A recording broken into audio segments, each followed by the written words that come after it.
Então, muito boa noite e bem-vindos à nossa palestra de hoje da nossa Associação Cultural e Científica, Sociedade Portuguesa de Antropologia e Etnologia, que hoje têm o prazer de receber a valiosa colaboração do professor Dr. José Remessal Rodrigues, catedrático de História Antigua da Universidade de Barcelona, já desde 1988. E nos vai falar sobre o Império Romano e a primeira globalização. Vou ler muito rapidamente aquilo que nos ha enviado como resumen de la palestra, la conferencia. Se distingue la origen y consolidación del imperio por Augusto. En nuestra investigación hemos partido de la condición fundamental de la organización del abastecimiento de Roma y del ejército. Cuestión fundamental para entender el desarrollo político-económico del imperio que el poeta Juvenal supo descrever como panem et circenses. Apresento aqui um conjunto de textos antigos que ilustram as ideias que hemos desarrollado, tomando como exemplo o caso da Bética e sua produção de aceite. Se apresentam dois momentos evolutivos deste império, o acesso ao poder de Vespasiano e el de Trajano, que supone uma volta a los ideales primitivos de Augusto. O autor, professor José Remessal Rodrigues, es, como he dicho, catedrático de Historia Antigua de la Universidad de Barcelona desde 1988. Fue becado en el Instituto Rodrigo Caro, Madrid, entre 1973 y 75, y en la Escuela Española de Historia y Arqueología de Roma del Consejo Superior de Investigaciones Científicas, en 1976. Becario del mesmo Consejo en Roma, 1977. Miembro libre de la Casa de Velázquez, Madrid. Também foi um investigador do Instituto de Heidelberg, Alexander von Humboldt Stiftung, membro correspondente do Instituto Arqueológico Alemão de Berlim. Tenho a honra também o ser. Académico de número da Real Academia da História, Madrid, e correspondente das Reais Academias de Buenas Letras de Sevilha e Barcelona. Sócio correspondente do Instituto de Studi Romani. Miembro do Bureau da União Académica Internacional e delegado de Espanha por esta instituição. Fundador del Centro para el Estudio de la Interdependencia Provincial en la Antigüedad Clásica, CEIPAC, con proyectos en Austria, Alemania, Italia, Libia y Túnez. Fundador de la serie Instrumenta. Sus obras se han publicado en numerosos países e idiomas. El principal tema de su investigación es el estudio de la interacción entre la vida política y económica en el mundo romano, basándose en el estudio de la producción, la distribución y el consumo de alimentos. Se especializa en epigrafía sobre ánforas. Otra de sus líneas de investigación son los estudios de carácter historiográfico. Sus obras se han publicado en 15 países e vários idiomas. Álvaro, queria acrescentar que também deveria estar presente o professor José da Encarnação, meu amigo e colega. José da Encarnação, estás presente? Se por acaso, Álvaro, José da Encarnação, o professor José da Encarnação pedir a entrada na sessão, agradeço o favor de acederes de imediato, por favor. Não está. Então pronto, deve haver qualquer atraso. Eu vou cortar o meu som, o sonido, vou à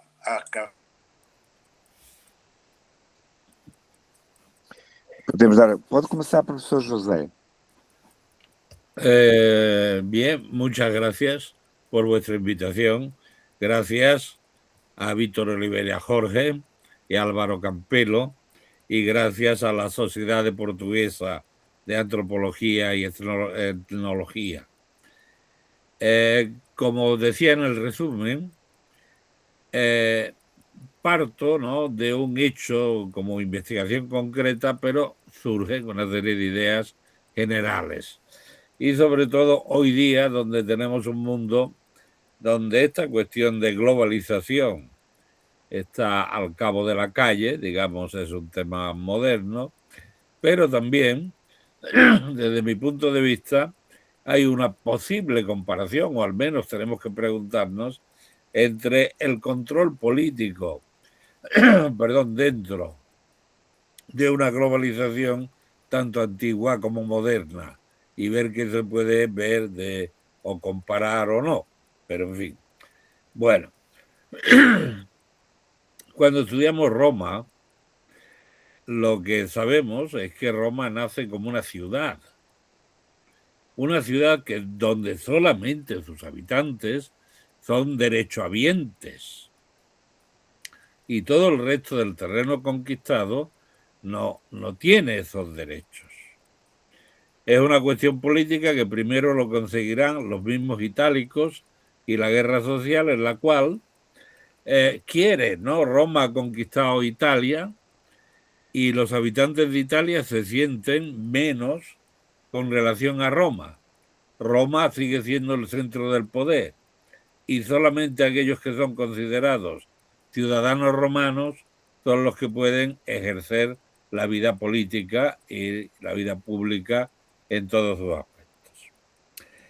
Lo que nos encontramos en la fase final de la República es la aparición de los que últimamente se llamaban hombres de guerra, ¿no? Y tenemos experiencia en nuestro mundo actual, ¿no? Es decir, gente que valiéndose de la fuerza intervienen en la política y que se valen de la política para desarrollar su fuerza y de su fuerza para acondicionar la política.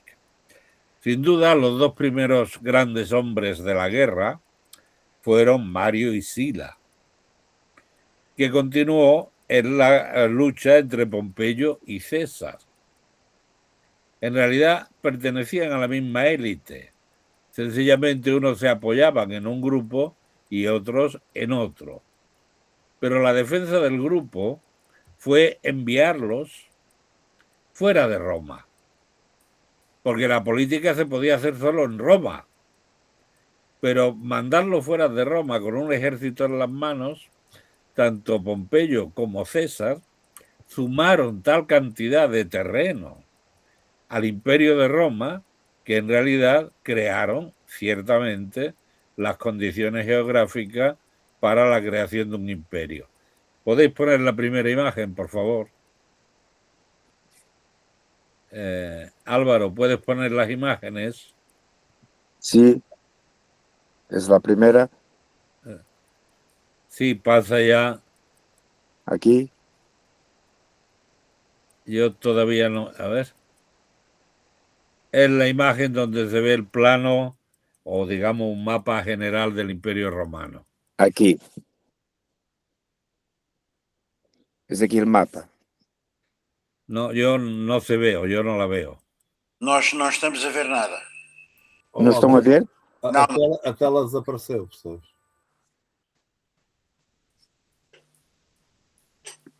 E agora? Não. Tampoco. Bueno, mientras se va resolviendo el problema, digamos, era una imagen, o es una imagen, donde está el Imperio Romano en toda su extensión, pero donde yo quería hacer el contraste era en ver cuáles son las provincias senatoriales y cuáles son las provincias imperiales. Cuando Augusto... Exato, agora está.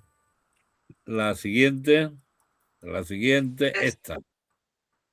No sé si esta. No sé si puedes ponerla a tamaño total de del ordenador. Bueno. Está, no meu está na página total, no meu. Ah, bueno, vale, si lo veis. Bueno, la idea era fundamentalmente, había dicho, Pompeyo por un lado al oriente y César al occidente, habían añadido mucho terreno a lo que era el poder de Roma. Cuando Augusto se hace dueño único del poder, divide las provincias entre provincias imperiales y provincias senatoriales. Como veis, las provincias senatoriales son pocas. En realidad, las provincias senatoriales son aquellas que ya existían fundamentalmente antes de que César y Pompeyo se agrandaran el imperio. Y eran las provincias de la orilla del Mediterráneo, donde los miembros del Senado ya tenían la práctica política de ir a administrar esas provincias. Todos los nuevos territorios, como veis la mayoría, pasaron a ser un control directo del emperador, llamadas provincias imperiales. Es decir, Augusto se reservó la mayor parte del territorio, dejó que la élite senatorial siguiera ejerciendo un cierto poder político en las zonas que ya lo había ejercido, pero ahora él se empadronaba de prácticamente todo el imperio, ¿no? ¿Cuál es el papel de Augusto? Y primero me quisiera referir a una frase de Tácito que explica, es decir, cómo Augusto consiguió sobrevivir. Pues porque, dice Tácito, a unos con la paz o a todos con la paz, al pueblo con premios y al ejército también con dinero. Pero sobre todo, yo creo que un hecho políticamente interesante es que a Augusto no le sobrevivió ninguno de su generación. Es decir, que él fue, y como dice Tácito, nadie conocía ya la República. Su gobierno había durado tanto que todo el mundo se había acomodado a la política que había impuesto Augusto. ¿Puedes pasar la próxima imagen? Sí. Naturalmente, Augusto escribió su Res Geste, su autobiografía. Naturalmente la escribió al final de su vida. Naturalmente se justificó. Pero lo que a mí me llama la atención, y quiero señalar aquí, es cómo empieza de una manera tan directa, ¿no? Diciendo, a los 19 años, yo libré a la República de las facciones y reclamé la libertad. Bueno, más cínico no se puede ser, pero así es la política, ¿no?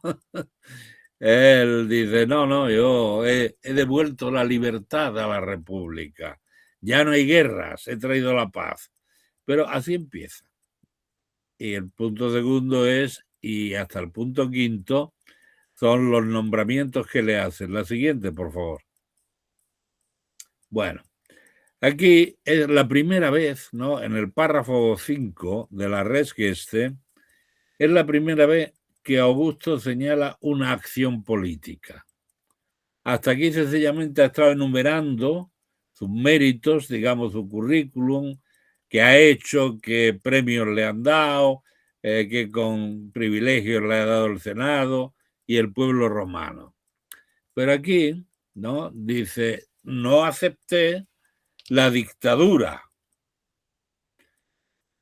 ¿Y por qué no aceptó la dictadura? Porque la dictadura era un mandato especial, muy exclusivo, que duraba teóricamente 6 meses. Y era lo que le había costado la vida a César, intentar ser dictador perpetuo. Así que él se niega, no acepta ser dictador perpetuo. Pero ¿qué hecho señala como primer hecho político? Es lo que yo quiero señalar. Que dice que apenas me enteré, libré a toda la ciudad del hambre. Y para mí este punto es interesante porque historiográficamente lo que se ha dicho y se ha defendido que la función de Augusto era conseguir solamente el grano necesario para las llamadas frumentaciones, una cantidad de grano que los ciudadanos de Roma recibían primero a un precio reducido y a partir de Pompeyo gratis. Pero lo que dice Augusto No sé, tampoco se ven ahora los textos porque yo tampoco lo veo. Bueno, lo que dice el texto es que apenas él se enteró de que había hambre, liberó a toda la ciudad del hambre.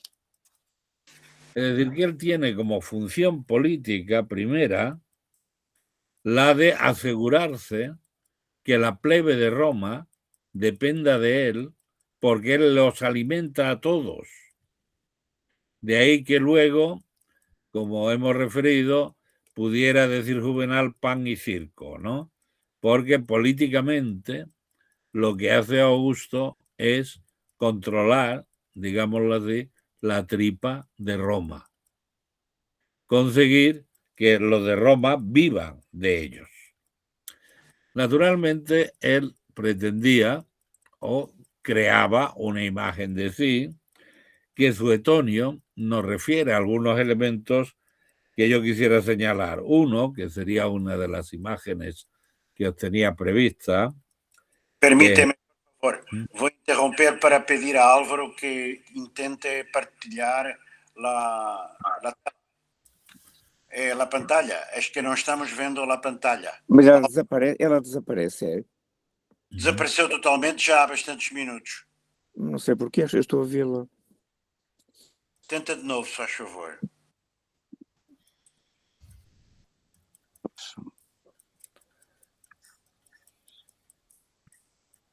Não sei o que se passa. Bueno,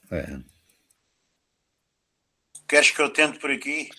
Talvez por aí que eu não estou a conseguir. Eu estava a pensar que estava a funcionar bem.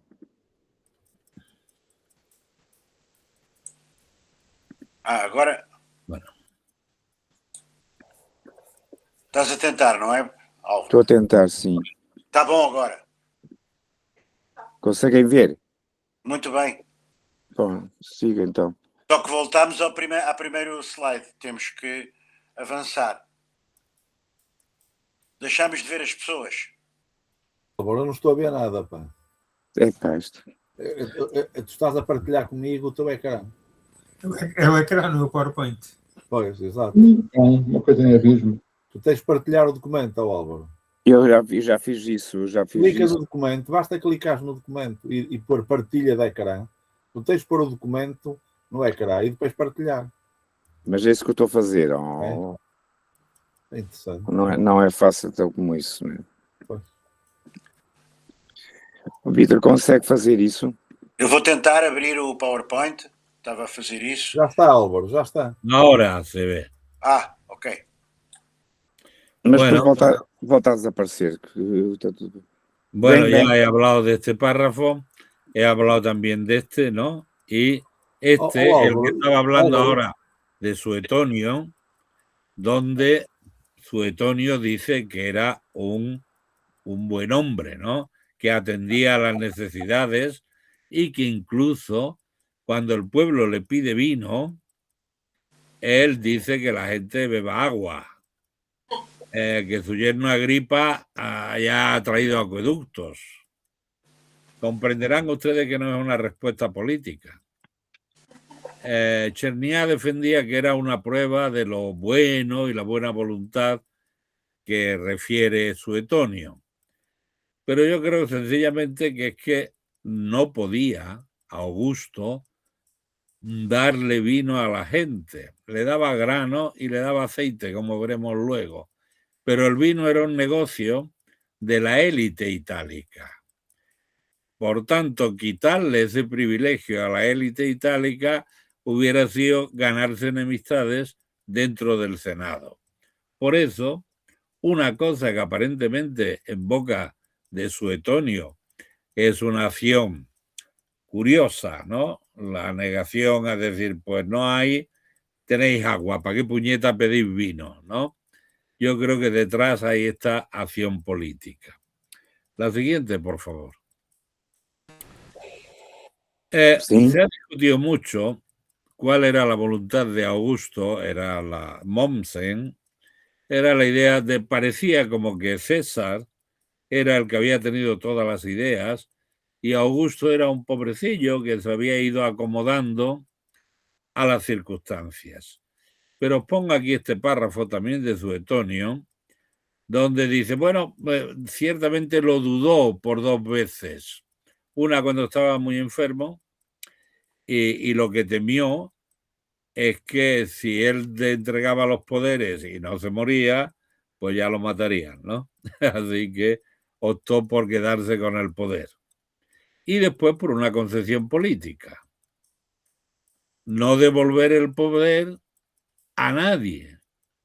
Solo un emperador, solo un personaje podía retener el poder y salvar a la república como había sido él. Y la idea es... Desculpa de interromper mais uma vez, pero volvemos a não ver a pantalla. Pois eu não fiz nada, não fiz nada, não consigo, então não consigo. Eu não me mexi em nada, Eu peço estava tudo a desculpa, funcionar eu vou bem. tentar abrir o PowerPoint. Tenho muita coisa aqui aberta no meu computador, não estava a contar com isso. Vou tentar abrir o PowerPoint. Pois eu não mexi em nada, não sei como é que desaparece. Eu abro aqui o PowerPoint e agora como é que eu vou fazer isto? Pois. Yo es que no, perdonad, pero no tengo práctica para cargar, por eso Mas os é lo que, digo. o que acontece é que eu não faço nada, absolutamente nada. Eu tenho que ir. Bueno, Tenho que ir aqui. Partilhar a tela, não? É, partilhar a tela. Permitir partilhar a tela. Não é aqui, os pontinhos? Não, está aqui. Permitir partilhar o ecrã.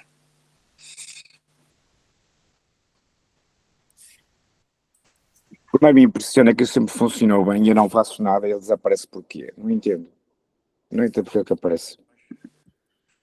Ora bem, bueno, não estou a perceber isto. sigamos. No. Um pouquinho mais, solamente é para podermos tentar arreglar isto. És tu que estás agora a tentar, Eu não. Álvaro? Não. Ahora se ve un poco. Eu escolher o PowerPoint, não é? Ui, isto não. Ó Vítor, clique no PowerPoint. Que é para ele aparecer em primeiro plano. Tem que clicar no primeiro. Isso. Vale, la siguiente, ahora que se ve, sí. La siguiente imagen. La siguiente. La siguiente. Pronto, eu escolhi assim. La siguiente. Esta donde hablaba precisamente últimamente, ¿no? De cómo él quiere retener el poder. Y la Já siguiente. repetiu outra vez. Como estavas? Não faças mais confusão. La siguiente, esa, que es un texto de Vegetio, que es un autor tardío, pero que lo traigo aquí, pena que no se vea lo grande, porque Vegetio dice que el hambre mata más que la espada y que un buen general es el que asegura el abastecimiento. Y aquí tienen ustedes mi interpretación de un papiro, del papiro Ginebra número 1, que ha sido muy discutido, pero yo lo leo de otra manera. Digamos, es el salario que reciben 2 soldados, un Julius Proculus y Valerius Germanus. Esto era todavía hasta época de Domiciano, donde recibían el salario cuatrimestralmente. Por eso hay primer estipendio, segundo estipendio, tercer estipendio. Y reciben siempre igual, los 2 soldados. Si veis los gastos, faenaria, que es el heno para el caballo, un grupo de caballería, es siempre el mismo dinero. Invictum, que es la comida suya del soldado. Cáligas facias, ¿no? Es decir, las zapatos y fajas, tiene también un precio fijo. Saturnalicium castrense se paga una vez. Adsigna se paga otra vez. Y en el tercer pago no hay ningún impuesto, digámoslo así. Investimentis, es decir, en ropa, pues ya se ve que en el primer pago, al primero le han descontado 60, en el segundo nada, en el tercero una cantidad 145,5. expensas, es decir, los gastos. Y ya veis que, y después, que de gastos, 535 dracmas y medio representan realmente 2/3 del salario del soldado. Reliquas deposit, es decir, lo que pudo ahorrar en cada pago. En el tercer pago veis que no ahorra nada porque le descuentan todo. En el tercer pago no ve ni una moneda. Después, etabuis priori, es decir, tenía ahorrado, ¿no? Y se va sumando, fit summatonnis, y cada soldado tiene un cierto capital depositado. Pero lo que a mí me interesa señalar es cómo, porque se ha discutido mucho, cómo el Imperio Romano podía mantener el ejército. Y el ejército no lo mantenía con dinero, como se ha interpretado. Y hay mucha gente que han calculado el volumen de monedas necesarios para pagarle al ejército. No. Al menos 2/3 de lo que consumía un soldado le era dado por el Estado. Si eran los recursos que el Estado obtenía o bien de lo que pagaban los provinciales o bien de las propiedades del propio emperador, que cada día fue haciéndose más rico a lo largo del imperio. Y esta es un poco la clave o la base de las ideas de las que parto, ¿no? Por un lado, la tripa de Roma y por otro lado, el ejército. Porque estos son los dos grandes poderes, desde mi punto de vista, de Augusto. No es el Senado. El Senado son los señores que están enfrente de él. Él, para enfrentarse al Senado, necesita que el pueblo, o los populares, o como lo queramos llamar, lo apoyen y que el ejército le sea fiel. Porque este ejército ya no jura por la República, sino que jura por la salud del emperador, que es quien le paga. Veamos la siguiente. La siguiente es un texto también de Suetonio, pero referido a Vespasiano. Augusto llega al poder, él crea el poder y le heredan sus sucesores, nombrados por él. Si Tiberio es su sucesor, Tiberio a su vez elige otros sucesores hasta que llegamos a Nerón y la guerra civil acaba con esa línea, digamos, directa de descendientes de herederos. Es decir, los sucesores de Augusto heredan un poder político que legalmente no podían heredar, pero la estructura social les permitía hacerlo. Y el poder que les daba el ejército y el haber comprado la tripa de la gente le permitían hacerlo. La guerra civil crea una nueva situación. Suetonio llega al poder, pero Suetonio ya no puede vincularse sanguíneamente, digámoslo así, con el emperador anterior. Pero sigue teniendo la misma política. Y este es el pequeño párrafo que os pongo por delante. Cuando alguien inventa unas máquinas, y en nuestro mundo moderno, los que se oponen a la creación de máquinas o se opusieron en el siglo XVIII fueron los obreros, aquí quien se opone al desarrollo de la máquina es el emperador, porque quiere seguir manteniendo a la plebícula, darle de comer a la plebe pequeña, ¿no? A los de abajo, para tenerlos sometidos. La siguiente. Bueno, la siguiente imagen es solo una imagen de Vespasiano. Esta, bueno, ya sabemos, ¿no? Como aquello que cuenta Suetonio, si no recuerdo mal, ¿no? Que Vespasiano le pregunta a un filósofo, ¿qué piensas de mí? Y dice, te lo diré cuando aligeres el vientre, ¿no? Tenía una cara apretada, diríamos en español.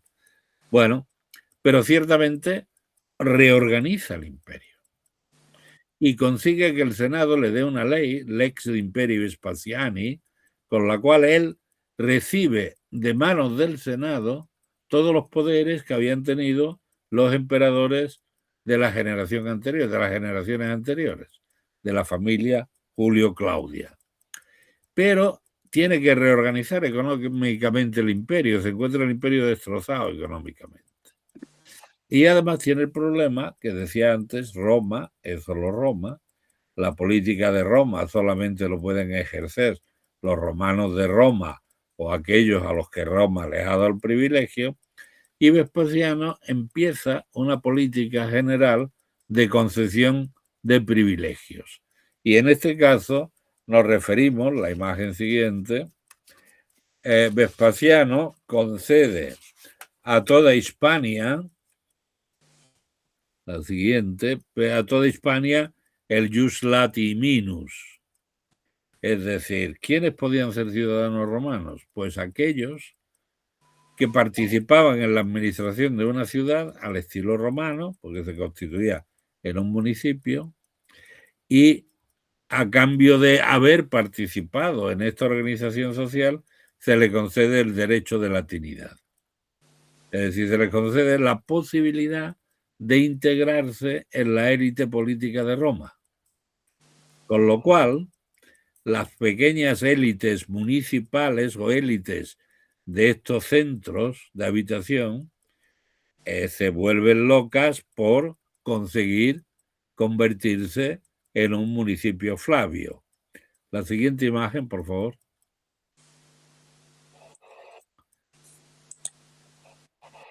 Bueno, la siguiente imagen está tomada del Corpus Inscriptiones Latinarum. Ahí veis la densidad de municipios flavios que hay, sobre todo en la Bética, que era la zona más rica de Hispania y más poblada. De ahí que enseguida cualquier núcleo de población, por pequeño que fuera, se empeñaba en convertirse en un municipio flavio. La próxima, por favor.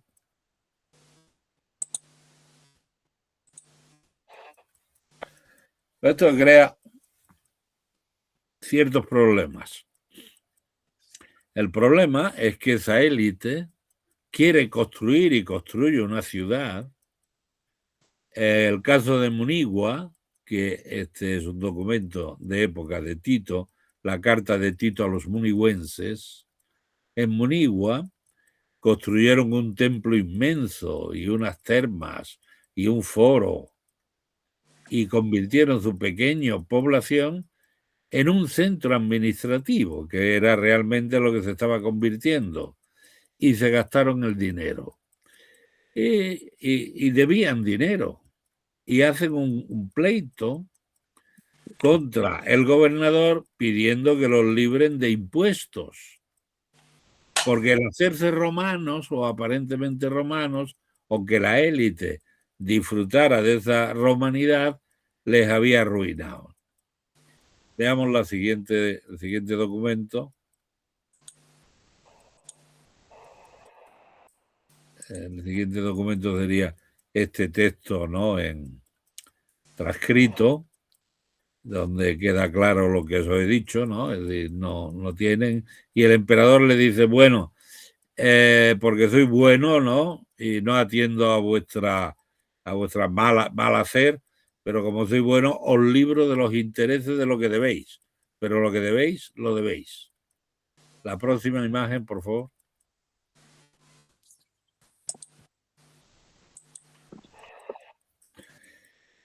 Esta sería la carta de Vespasiano a los saborenses, que sería la mejor muestra de cuanto estoy diciendo. Los de Saboras quieren hacer una ciudad nueva, quieren bajarse del monte y llegar al llano y construir un foro, unas termas, un baño, un teatro, lo que sea, pero les quieren dar el título de municipio flavio y se lo piden al emperador. Naturalmente no se dice aquí, pero lo que le está pidiendo al emperador es que le libre de impuestos, porque la respuesta del emperador es: estupendo, dedicarme a un municipio, pero las cosas del dinero con el gobernador, que ya el gobernador tiene las leyes para que no os escapéis de pagar. La siguiente, por favor.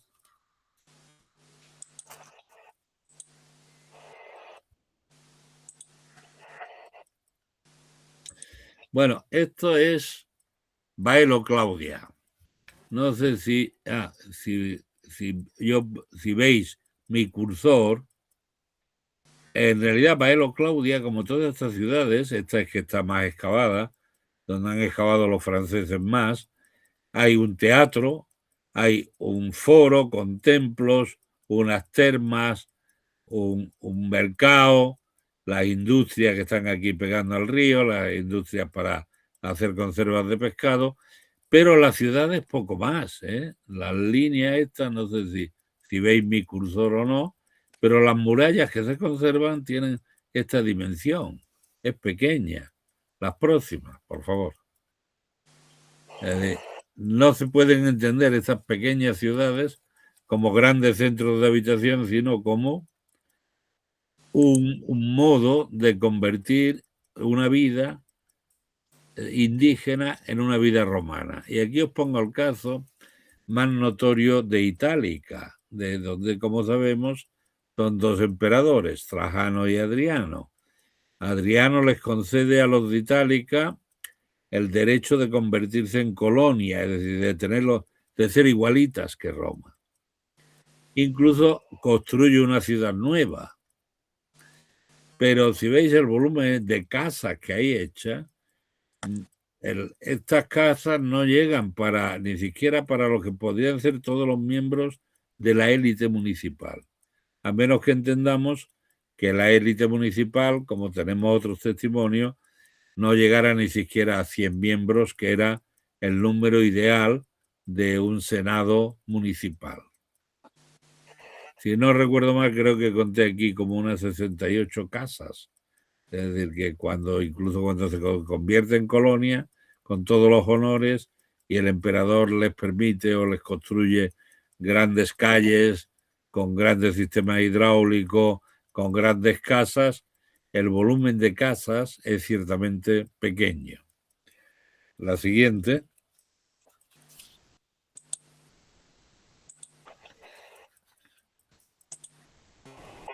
Bueno, y quería dar el salto al otro paso. Hemos dicho cómo crea Augusto el imperio, cómo Vespasiano reconoce que lo ha conseguido con el espadón. Y de hecho lo dicen en los anales Tácitos, ¿no? Lo que manda es la espada. Pero el bueno de Vespasiano tiene la habilidad de esconder pronto la espada. Trajano, y como veremos aquí, uso estas imágenes donde en el reverso se habla de la Providentia Augusti, y en la propaganda que constituyen las monedas, aquí Providentia es la capacidad de prever, ¿no? Y prever naturalmente el alimento. La siguiente, por favor.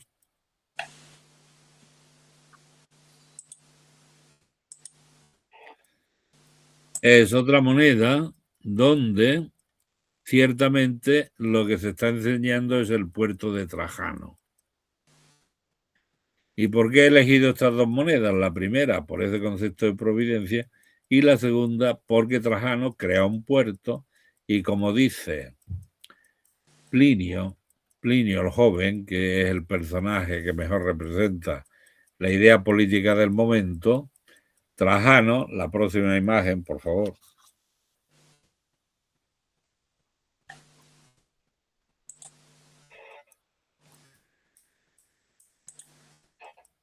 Ese sería el texto latino. La próxima imagen, que está en español. La próxima imagen será más cómodo, quizás. Bueno, lo que dice el bueno de Plinio el joven es decir, que ese nuevo sistema inaudito de llegar al poder. Ya no es el vientre quien te ha hecho poderoso, no es el espadón, es que te han elegido por lo bueno que eres. Eres el Princeps Optimus, que además así fue llamado por la gente de su generación. Con lo cual, digamos, a Roma, ¿quién debería de ejercer el poder?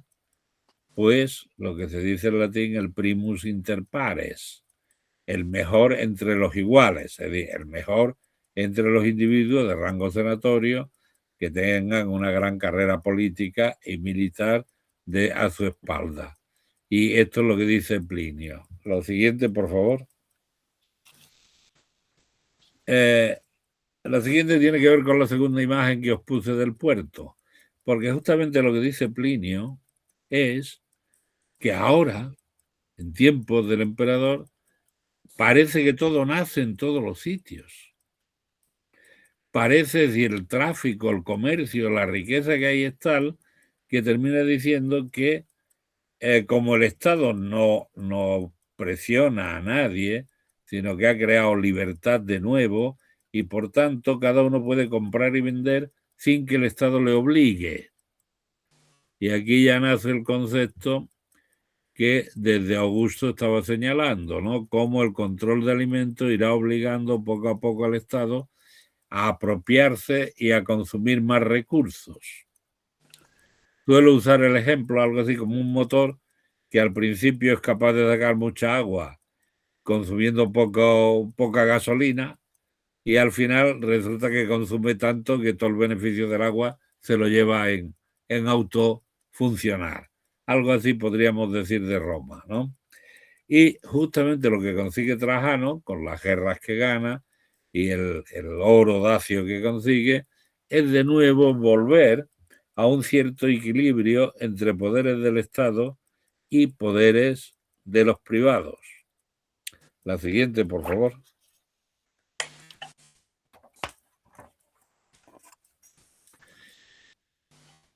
En la siguiente quizás mejor, esto estaría en latín, la siguiente está en español, ¿no?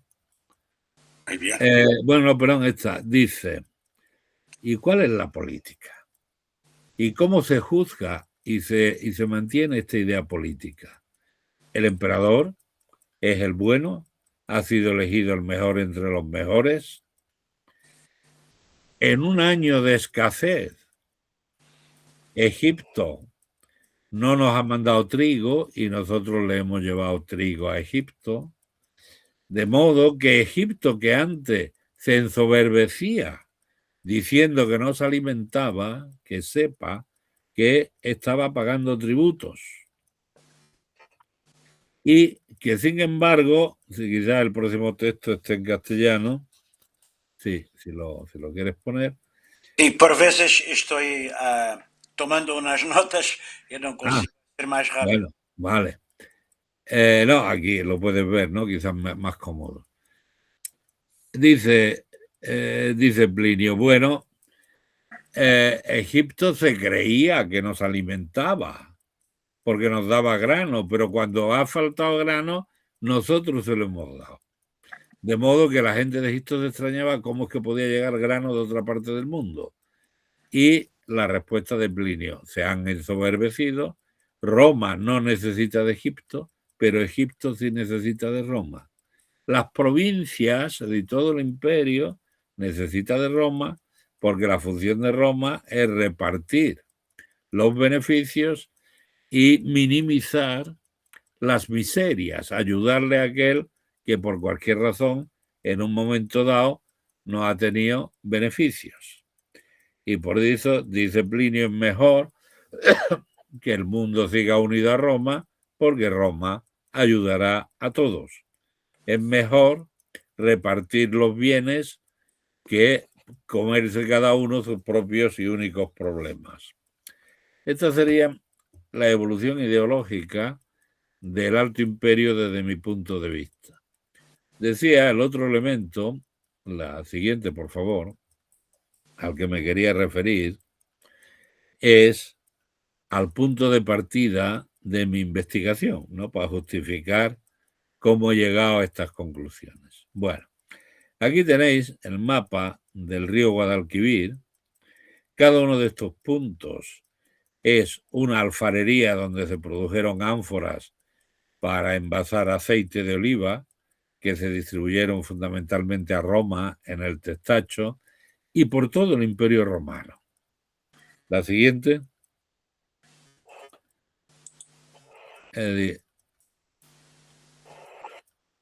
Sí. Bueno, aquí tenéis una cosa moderna y en los últimos trabajos que hemos hecho, cada puntito rojo, si se viera en grande, sería un sello, una inscripción sobre una ánfora. Los sitios verdes son ciudades en Germania y se puede ver de qué modo hay algunos sellos que solamente aparecen en una ciudad y otros, los que están dentro del triángulo, que se relacionan y cómo se relacionan. Y hemos llegado, o estamos llegando, a poder hacer un estudio muy, muy concreto de la distribución del aceite y de las zonas productoras del aceite. La siguiente, por favor.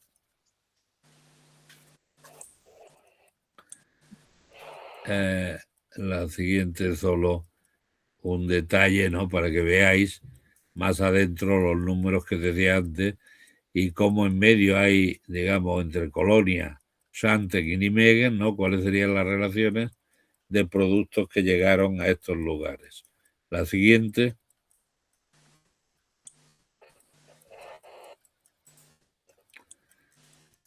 Bueno, la siguiente, dentro de esta línea de estudios, es lo que se llama un análisis bayesiano, de lo que estudiamos con teoría económica, es si en realidad en el mundo romano hubo un comercio libre o no hubo un comercio libre. La solución de estos estudios, dado la gran cantidad de actores que intervienen, llegamos a la conclusión de que había un comercio libre. Sin embargo, yo he estado diciendo que el Estado controlaba. Y el Estado, claro que controlaba sus intereses en Roma y en el ejército. Pero el acarrear estos productos a Roma o al ejército fue un negocio privado. El Estado nunca monopolizó las redes de transportes, de modo que quien podía transportar, transportaba también a favor, a cuenta del Estado. Y digamos, el cargamento de muchos barcos, sin duda, era un cargamento público. El Estado pagaba las facturas, es decir, el tráfico, el llevar y traer la mercancía, con lo cual, en cierto modo, el mismo Estado se convertía en un motor de la economía, porque transportar los bienes que necesitaba consumir el ejército o consumir Roma eran bienes cuyo transporte, repito, estaba en manos de privados. La siguiente, por favor.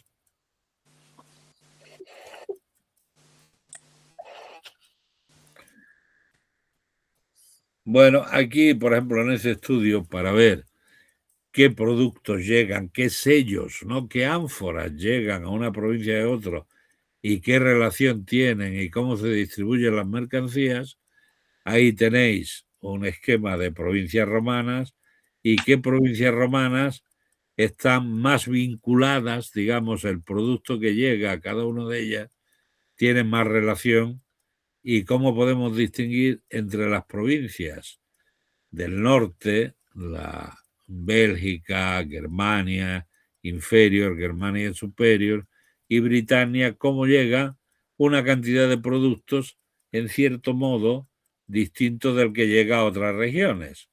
Es comprensible, el mundo romano, como el moderno, tiene un volumen, una capacidad de producción y aquí lo que nos interesa ver es cómo se distribuye esta producción.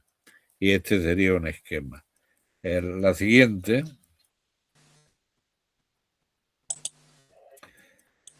Y la siguiente imagen es un poco esta contraposición. Aquí veis, Bética, Roma y provincias o regiones, hemos dicho. Veis que hay cuadraditos que tienen un color, cada uno de una región productora, la región de Hispalis, de Córdoba o de Astigi, las tres regiones que habían en el mapa aquel que señalaba antes. Y cómo, si comparamos Roma y la Bética, es decir, la Bética la capacidad de producir y Roma el producto que llega. Se puede haber una cierta correlación, pero sin embargo vemos que fuera de Roma hay una provincia, hay una región de Hispalis que exporta mucho más. Es decir, que podemos hablar o estudiar hoy día la diversidad de la cantidad de comercio y del momento de una región y de otra. La próxima, por favor.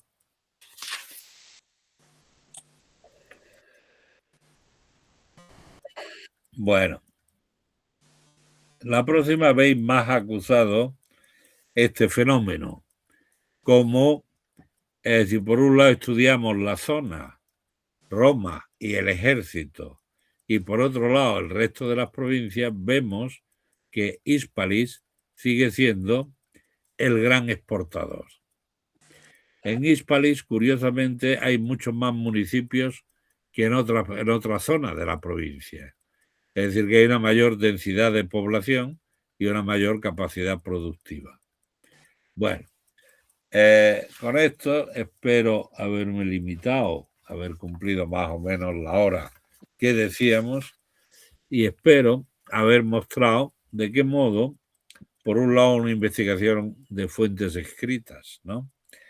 Pero basándonos en un material arqueológico hasta ahora menos considerado, hemos llegado a hacer planteamientos generales sobre la economía del Imperio Romano. Y también, si queréis, sobre el mundo moderno, ¿no? Con ese concepto de globalización y quién controla la globalización. De qué modo alguien, ¿no? Esa globalización que empieza en Roma con el monopolio de un individuo, el emperador. Y si me permitís, hoy día, ¿no? Vemos que en nuestra política parece que hay mucha gente que quiere convertirse en emperador. Gracias. Obrigado, professor José Ramos. Pode sair, Vítor, sair da talha. Eu ia perguntar uma coisa ao professor José Remesal, que é o seguinte: como os primeiros diapositivas não foram vistas nas melhores condições, sem comentários dele, a não ser que os deseje, se poderíamos voltar a projetá-las, a usá-las apenas como visão, para que figurem no respectivo vídeo com maior nitidez. Que piensa el profesor José Remesal? ¿Podemos volver a...? Si queréis, sí. Bueno. Muchas gracias. Voy entonces a presentar la primera. Esto es el título de la... Si quiere comentar algo, claro que... No, ya creo que claro, era todo lo que hemos hablado. La imagen de prima porta de Augusto, ¿no? Era solo como un elemento decorativo para referirnos, ¿no?, al personaje. Muy bien. Yo tengo que siempre ir a la figura y después ampliarla. Vale. Eso cuando hablaba sobre la repartición de territorios, ¿no? Y cómo las conquistas que por un lado hacen César en Occidente y Pompeyo en Oriente expanden de tal modo el ámbito romano que Augusto crea esta distinción entre lo que era romano desde antiguo a lo que ellos acaban de añadir. Quizás no lo he dicho, mientras que en las provincias senatoriales no queda ejército, el ejército Augusto lo pone en sus provincias, en las imperiales, es decir, que seguían manteniendo el control también político con su ejército más allá de las regiones que controlaban los senadores. Muy bien. La siguiente, si quieres, pero bueno. Claro. La siguiente era el llegar a este primer párrafo de la Res Geste, ¿no? Donde él dice: a los 19 años yo libré a la República del dominio de las facciones, ¿no? Sí. El siguiente era reconocer, ¿no?, el párrafo quinto, donde señalaba de qué modo la primera acción política que señala es que él en pocos días libró a la ciudad de hambre, pero universam liberaren impensa et cura mea, es decir, libré a toda la ciudad, civitatem universam liberaren impensa et cura mea, es decir, libré a toda la ciudad, no libré a aquellos que tienen el privilegio, sino a todos del hambre. A mis costas, ¿no? a mis gastos y yo lo pagué impensa et cura, es decir, yo pagué el dinero y yo me ocupé de que no faltara nada. En 15 días resolví el problema del hambre. Por eso me estáis queriendo hacer dictador, pero yo he dicho que no, ¿no? Muy interesante. Y creo que esta ya, a partir de aquí, ya empezábamos a ver, ¿no? Sí, creo. Que comentaba del vino, ¿no? Sí, sí, sí. Muy bien, entonces podemos terminar aquí la presentación, ¿no? Pode Sim. ser da apresentação, Vitor, ser da apresentação.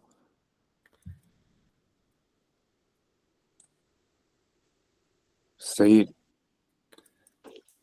E agora tenta tu tirar esta coisa esquisita. Acho Tem que que não ser, é. da apresentar, tem que ser o Vitor, tem que ser o Vitor da apresentação. Ora, como é que eu vou parar de apresentar? Está ótimo, já está. Ok, peço desculpa ao professor José. Agora abre-se um período de questões que queiram colocar ao professor José Ramessal. Está aberta a sessão. Peço imensa desculpa pela apresentação, eu não fiz nada mais do que o jogo de hoje, mas olha. José Carração, o professor José quer colocar uma questão, muito bem, faça favor. Olá, boa noite. É para nós um privilégio escutar e aprender com José Ramessal, que hoje nos falou da história em geral, dos mecanismos do poder, quer os mecanismos do poder político, económico, religioso e militar. E achei muita piada aquela passagem que, por sinal, não comentou de modo especial, mas que se me figura muito interessante, que é quando Vespasiano tinha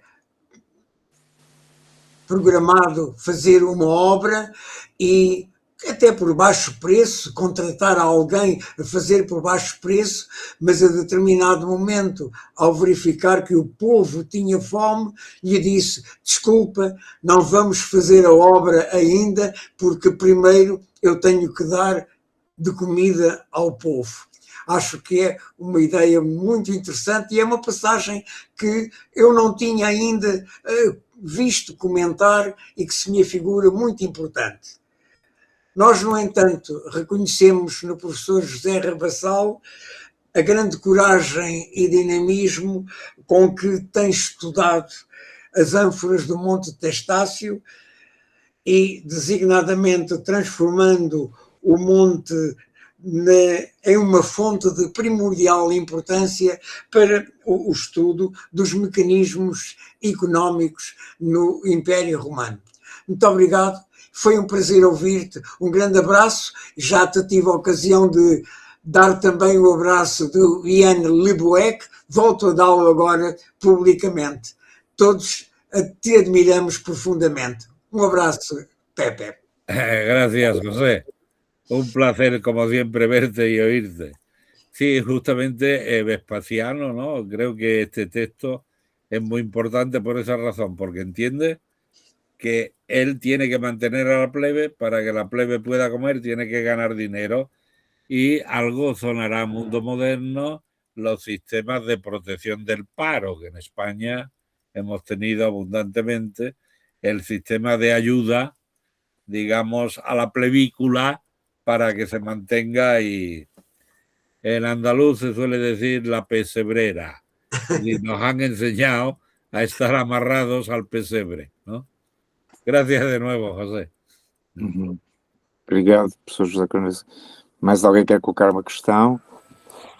Eu só gostava de... Posso vir? Força, Fernando, sim. É uma área que eu vou estudando, mas não é uma área que eu me dedico à investigação, mas gostava de discutir aqui alguns conceitos. Eu gostava de perguntar ao professor José Ramessal se o conceito de globalização aplicado ao Império Romano se não é um bocado forçado. Porque a globalização, e se pegarmos nos textos do Giddens, não é? E vamos só ao Giddens, até mesmo Piketty, na área mais económica, a globalização, como ela foi conceptualizada e teorizada, a globalização é evidente que nunca foi entendida do início como uma massificação e com um sistema neoliberal da desregulação, não é? A globalização foi entendida como um sistema de distribuição social, económico e de equidade entre os povos e no planeta. E a economia, aquilo que demonstrou, e muito bem, o professor José Ramassal focou isso muito bem, eu gostei imenso de ouvir. O Império Romano é um império que nós poderíamos dizer que estaria mais próximo do colonialismo imperial, do mercantilismo do século XVII, século XVI, onde nós podíamos meter Portugal e Espanha como dois grandes expoentes de saque, em que foram políticas de saque, em que quer Madrid, não só Madrid, mas até outras cidades espanholas, mas Madrid, Lisboa, Amsterdão, Roterdão, Londres, não é? Etc., foram, digamos, as capitais não de um império uno numa só cabeça, mas num império uno que era o capitalismo emergente, que era um capitalismo de saque. E eu penso que estar a dizer que Roma inicia essa primeira globalização e fazendo um paralelismo com a globalização moderna, eu penso que é demasiadamente arriscado e é muito forçado, porque estamos exatamente, poderemos estar do ponto de vista teórico e do ponto de vista das categorias analíticas, poderemos estar a passar, não é o caso, que o professor não fez isso, mas em termos do chamado grande público, podemos estar a passar uma ideia de que o Império Romano foi exatamente o império que não assentou numa política de saque e de exploração in extremis para manter uma elite centralizada, quer nas províncias senatoriais, uma pequena elite de segunda classe ou terceira, e depois a grande elite que estava exatamente à volta do Senado e à volta do Imperador e toda a sua nomenclatura, não é? E que exercia essa política do pão e do circo como uma forma de, digamos, evitar que a plebe, digamos, se pudesse amotinar. E aqui eu penso que é diferente, quer dizer, a globalização, nós não estamos a falar de uma plebe que está dependente do pão e do circo, mas estamos a falar hoje de classes que têm consciência de direitos sociais, de justiça social, e, portanto, eu penso que é um pouco arriscado, mas gostaria de ouvir o professor sobre esse tema. E os meus parabéns pela conferencia. Ciertamente nos separan 2000 años de los romanos. Es decir, es una evolución del género humano o de la política a partir de Roma. Yo siempre me he referido a que los romanos consiguen una unidad económica, una unidad de privilegios, cives romanus sum, y es una de las aspiraciones de la comunidad europea, ¿no? Crear la conciencia de ciudadano europeo. Los romanos lo consiguieron. Consiguieron una unidad jurídica que nosotros también hoy día seguimos intentando querer crear una unidad jurídica, al menos en el mundo europeo. Y consiguieron algo que nosotros de ningún modo vamos a conseguir, que es una unidad de lengua. Crearon el latín, se difundió. Pero efectivamente, claro que hay 2000 años de diferencia y los 2000 años de diferencia se notan. Y la expansión, claro, cuando hablamos o yo hablo de globalización de Roma, me estoy refiriendo a un espacio que entonces era el mundo conocido. Pero hoy día el mundo conocido es infinitamente más grande. Y infinitamente con culturas también y actuaciones políticas y tradiciones políticas y religiosas mucho más diversas de lo que sería el mundo romano. En ese sentido, claro, intentó Roma unir y crear un único imperio con una estructura interna. Sí, creo que sí. ¿Es idéntica a la nuestra? No. Hay puntos, ¿no? Decía que, bueno, pan y circo, pero yo un poco bromísticamente he hablado de la pesebrera, ¿no? De estar amarrado al pesebre. Y es una cosa que en España discutimos también, ¿no? Esa política de distribución social, si quieres, ¿no? Pero a cambio de qué y cómo se organiza esa distribución social. ¿Y en beneficio de qué política? La de Roma ya la he explicado. Dependía de la voluntad del emperador. Ahora, ¿de qué emperador depende esa voluntad política de, dicho de alguna manera, de conseguir votos para una idea? Bueno, en ese sentido, nil novum sub solis, ¿no? Me parece que poca cosa nueva hay. Diversa es sin duda. Eu dava a palavra agora à Raquel Funari. Pode intervir, Raquel. Sí, buenas noches. Aquí es el marido de Raquel, Eduardo, ¿no? Raquel, sí, Raquel es más guapa Sí, que tú, sí. sí, porque mi ordenador no funcionó, así A ver, que este es el motivo.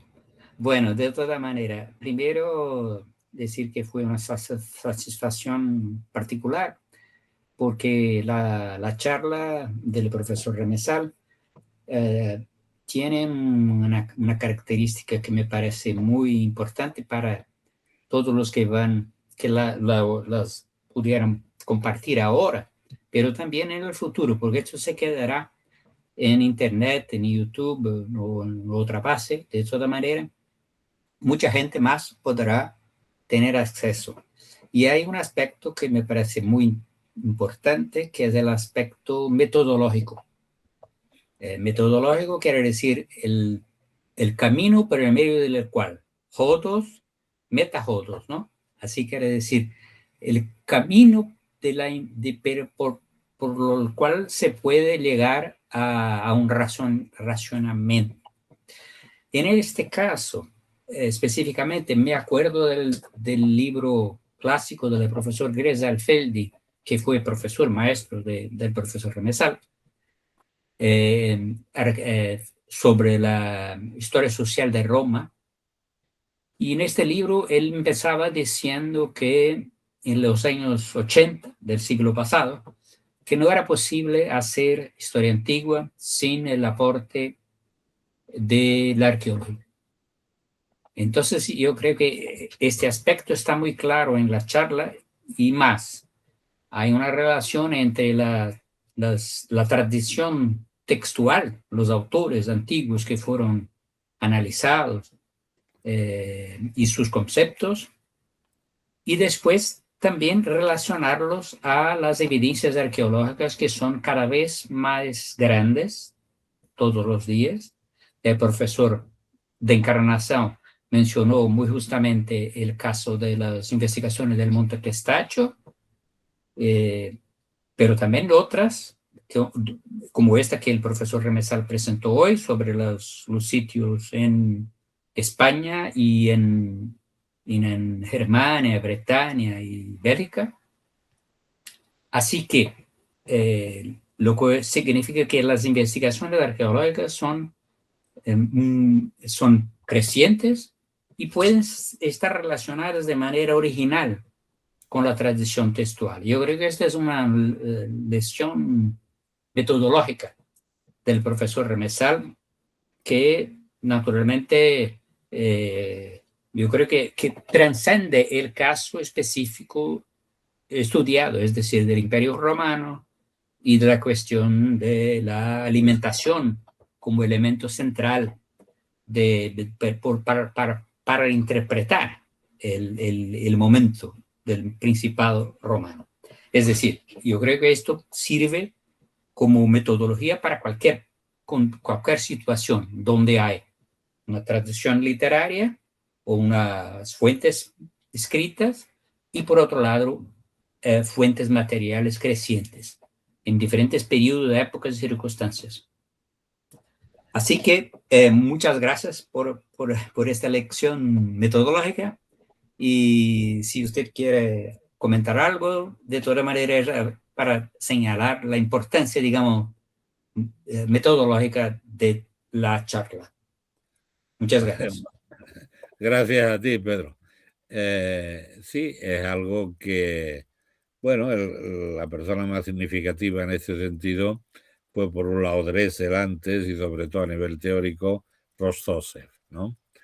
El llamar la atención entre historia y arqueología, es decir, saber unir lo que sería la tradición filológica con una tradición más material. Bueno, en ese sentido, en el ámbito moderno y en el ámbito hispano, seguramente porque teníamos pocas fuentes, estuvimos siempre más pendientes también de la cosa arqueológica. Es decir, sobre la Hispania antigua, en general, tenemos momentos de la conquista, pero después tenemos muy poco, tenemos que recurrir a inscripciones que nos digan el nombre de las ciudades, a monedas, ¿no? A localizar topográficamente una ciudad.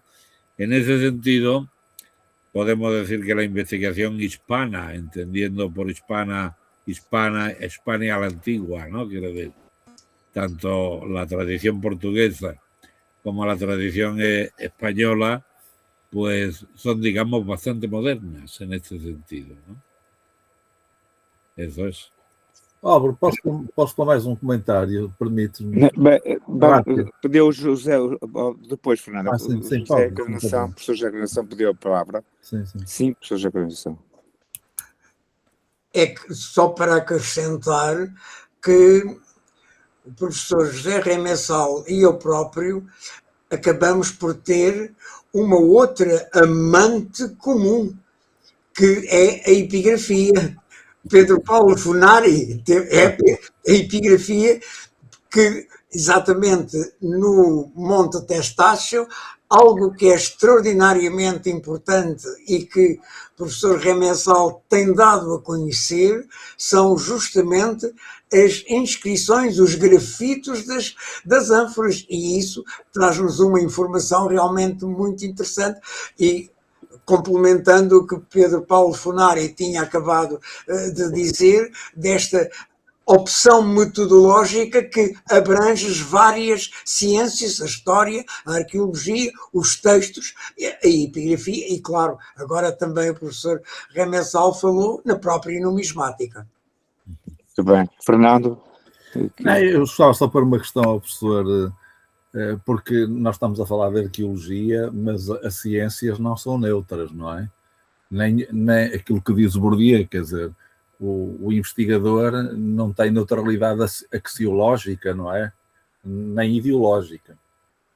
E, portanto, quando estamos a falar aqui na globalização, eu penso que há aqui um elemento de ruptura total. É que se falarmos em globalização moderna, nós estamos a falar de uma globalização em que a máquina não é o escravo. Mas se falarmos numa globalização, se entendermos que pode ter sido possível uma globalização no Império Romano, a máquina dessa globalização chama-se o escravo. Não é a classe plebeia de Roma.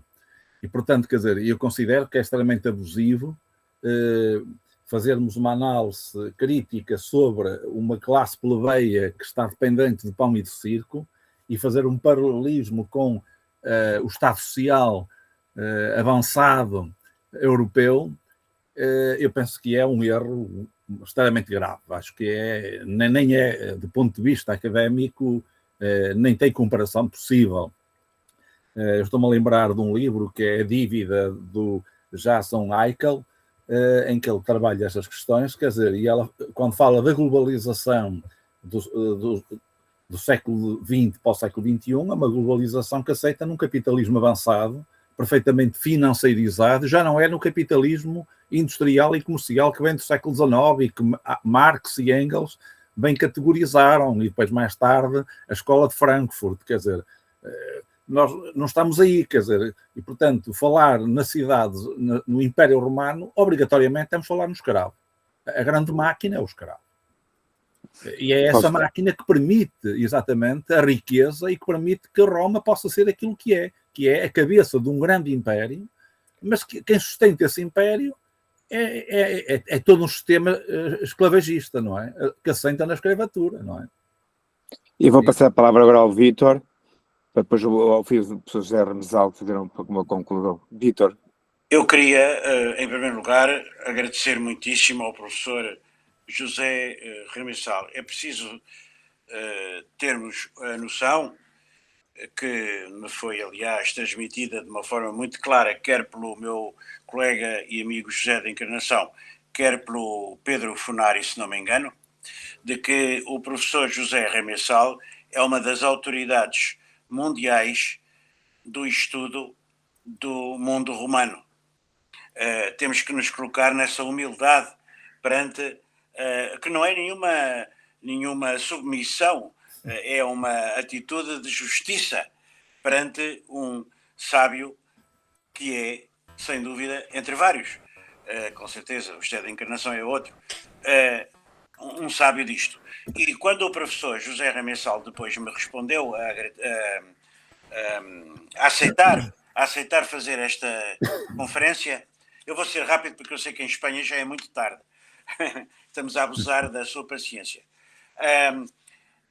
Perguntou-me se desejávamos que falasse sobre o mundo romano em geral ou sobre este monte Testácio, onde tem investigado, não é? E que eu, com toda a franqueza, desconheço. Iria atrever-me a pedir que em 2027, esperamos estar todos vivos e de boa saúde, possamos pedir-lhe o grande favor e a honra de nos brindar com uma palestra sobre este monte, porque eu vi uma imagem ou duas e fiquei absolutamente admirado. É uma maravilha. Portanto, gostava muito. A outra coisa que eu gostava de dizer é o seguinte: é evidente que eu sou uma pessoa que me especializei em pré-história e até em pré-história antiga, em princípio em paleolítico, mais tarde em neolítico, calcolítico, bronze, mas principalmente até no calcolítico, como sabem. Portanto, do mundo romano o que eu sei é da minha curiosidade de estudante de História e da curiosidade que fui tendo ao longo do tempo pelo mundo romano, que agora gostaria de ter tempo para estudar finalmente, não é? Quem leu, por exemplo, as Memórias de Adriano, da Marguerite Yourcenar, não é? Basta isso, não é? Para ficarmos totalmente fascinados, não é? Pelo mundo romano, embora visto por uma escritora do século XX. Mas, claro que quando o professor José Remessal utiliza a expressão de globalização, está a utilizá-la num sentido metafórico, está a utilizá-la num sentido que é específico para aquela época antiga. Não podemos de maneira nenhuma estar agora, evidentemente nem o professor José Remessal o fez, a estabelecer um conceito histórico ou que paira, enfim, quase que nos céus de globalização, não é? Que se daria depois em vários episódios específicos e tal. Não se trata disso, creio eu, não é? Creio que estou a interpretar bem.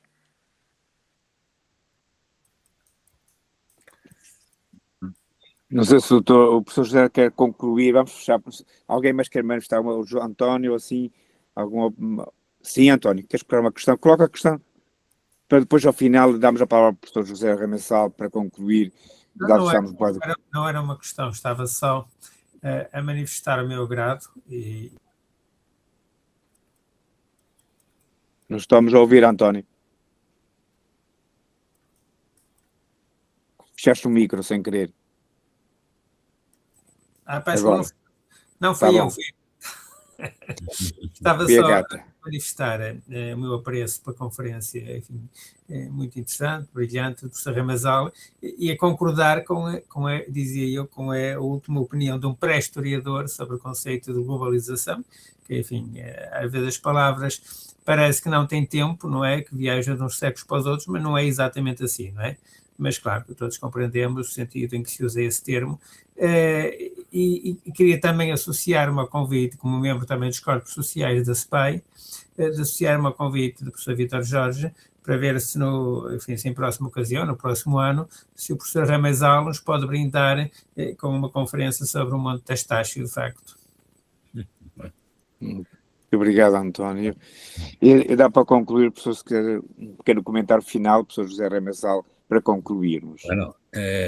Bueno, quiero decir que muchísimas gracias por escucharme y atenderme, por vuestras sugerencias y naturalmente lo bueno de de esto es la diversidad de opiniones, ¿no? Es decir, que justamente lo que nos enriquece es el ser capaz de tener posturas diversas, ¿no? Que sin duda ayudan a reflexionar a unos y a otros, a mí también. Como ha dicho Víctor, claro, globalización, quizás yo lo use de una manera simbólica, ¿no? Si nos ponemos a exigir técnicamente, como hace Fernando, ¿no? Una definición propia de nuestro siglo, pues seguramente lleva razón él, ¿no? Pero jugamos con esos límites que jugamos los hombres para explicarnos. Espero al menos que los límites míos se hayan conocido, se hayan visto y que de alguna manera os pueda interesar a vosotros. Y muchas gracias de nuevo. Y si un día queréis que hable del testacho, pues con mucho gusto. Muito obrigado, boa noite a todos. Buenas Parei a gravação.